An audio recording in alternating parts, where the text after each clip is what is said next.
When I think of my nostalgia for Kingdom Hearts Chain of Memories, I don't remember having a good time.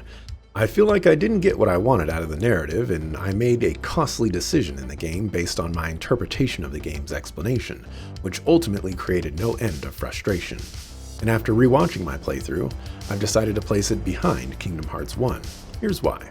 While playing through the game, I found myself in a very unique position that the game itself, as well as the Kingdom Hearts series, decided to provide. I was in a push and pull with a combat system that was incredibly fascinating, yet equally as frustrating to partake in. The system itself provided deep complexity and changes to the simplified Kingdom Hearts 1 approach, and was overall a breath of fresh air from a design perspective. The concepts were neat, the execution had a lot of great moments, and the opportunities for customization and strategies were vast. It had its flaws, and it needed fine-tuning, of course, but for a first attempt at something completely new and fresh, it was very cool. But on the other side of the coin, it was confusing and unnecessary. To divert so heavily from the combat system of the first game was jarring, and the game presented an excruciatingly large amount of frustration along the way. After the experience I had with Kingdom Hearts 1, I opted to play this one on beginner difficulty and found myself hitting a large amount of challenges and walls. The Riku replica fights were more difficult than effectively every fight in the game combined and provided me with no end of grief. From the sheer amount of damage output, to the spread of his attacks and how quickly they could be chained together, to the complete lack of hit stun that he would receive, to locking my character into damage loops, to interrupting my combos when he shouldn't.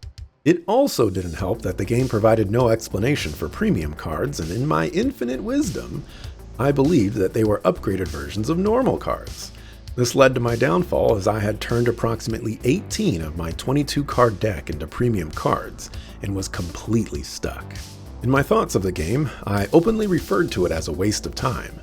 The story was non-existent, and even if something was there, the erasure of Sora's memories made it null and void.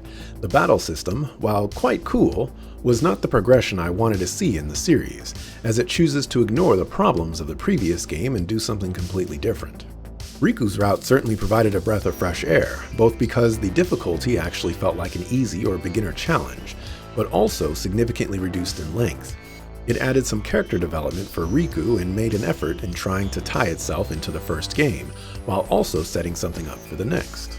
However, in the end, I opted to treat Riku's arc as its own separate thing, and concluded that Kingdom Hearts Chain of Memories is a really poor Kingdom Hearts game, but a pretty cool spin-off game. For the rewatch, I kept waiting for the game to click into proving its purpose, but that never came to pass.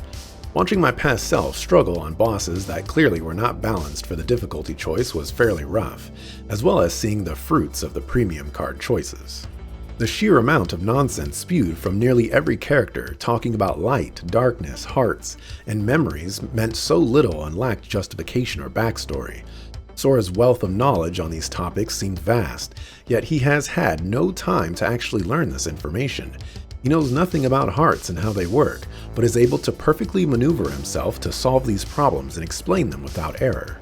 Based on memory, I ranked Kingdom Hearts Chain of Memory at 116 out of 117, and I'm going to find it difficult for games to provide a worse experience than this. To come out of the game feeling like everything that happened was filler and a waste of time is bad enough, but to then offer frustration and pain even when I chose the path of least resistance? It done goofed in way too many places. So, I'm going to definitively and securely place Kingdom Hearts Chain of Memories behind Kingdom Hearts 1. It provided nothing that I could latch onto beyond the novelty of the combat system, but that implementation into the series created too much of a headache. If Sora's route, which was significantly longer than Riku's, was more fleshed out and wasted less time treading Disney worlds, it might have had something to offer that felt worth the experience.